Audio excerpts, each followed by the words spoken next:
Krishna guys, Radhe Radhe, जय जगन्नाथ जी।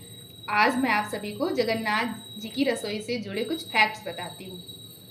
अच्छा, जगन्नाथ की रसोई कितनी बड़ी है? बहुत बड़ी है। पूरे 1 एकड़ में जगन्नाथ जी की रसोई फैली हुई है और जो जगन्नाथ जी की रसोई का द्वार है वो एक ही है। उसी से सेवक आते हैं और जाते हैं और उस रसोई में केवल जो जगन्नाथ जी के लिए भोजन बनाते हैं केवल वही सेवक ही जा सकते हैं।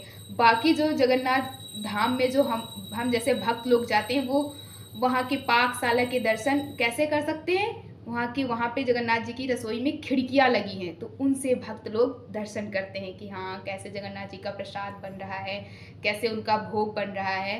और जगन्नाथ जी की रसोई को वहाँ के भक्त लोग पाकशाला के नाम से जानते हैं।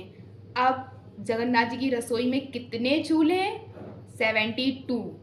72 चूल्हे हैं और डेली उन 72 चूल्हों पर 12 lakhs लोगों के लिए भोजन बनता ही बनता है। और जगन्नाथ जी की रसोई में एक सुरंग भी है जो डायरेक्ट कहाँ जाती है? जगन्नाथ जी के गर्भगृह तक। और वो जो सुरंग है उसमें क्या कहते हैं, कोई भी लाइट नहीं है, कुछ भी वहाँ पे कोई भी लाइट नहीं है। There is no light. वहाँ सूर्य का प्रकाश भी नहीं जा सकता। और जब क्या कहते हैं, जगन्नाथ जी के लिए जब भोजन उनका जो भोग बन जाता है तब सेवक कैसे उनको प्रसाद उनके भोग को लेकर जाते हैं? पूरा मुंह ढककर, नाक ढककर। हम लोगों ने तो कोविड में मास्क लगाना स्टार्ट किया ना, लेकिन हमारे जगन्नाथपुरी की जो ये मास्क वाली प्रथा है ना, ये बहुत पुरानी है। जब उनको भोग लगता है तो पूरा मुंह ढक के, पूरी नाक ढककर उनका जगन्नाथ जी के भोग को ले जाया जाता है। क्यों? ताकि कहीं कोई सलाइवा भोजन में न गिर जाए और भगवान के भोग लगाने से पहले उसकी सुगंध को हम न ले लें, तो उसी सुरंग से डायरेक्ट जगन्नाथ जी को भोग लगता है।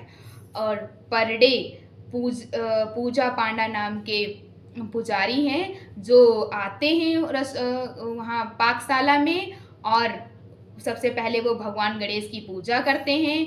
फिर मंत्रों के द्वारा चूल्हों में अग्नि जलाई जाती है। फिर जगन्नाथ जी के लिए भोजन बनता है। फिर जगन्नाथ जी के चूल्हों में जो अग्नि जलती है उस अग्नि का भी नाम है वैष्णव अग्नि। कितना प्यारा नाम है ना। मैंने तो इससे पहले ये नाम कभी नहीं सुना। किसी को रखना हो तो रख सकते हैं, वैष्णव अग्नि। और जगन्नाथ जी की रसोई के एरिए में 2 कुएं हैं। उसमें एक कुएं में गंगा मैया और दूसरे कुएं में यमुना मैया प्रकट हो रखी हैं। और जगन्नाथ जी के प्रत्येक भोग माँ गंगे और माँ यमुना के जल से बनते हैं। और फिर जगन्नाथ जी को भोग लगता है। राधे राधे।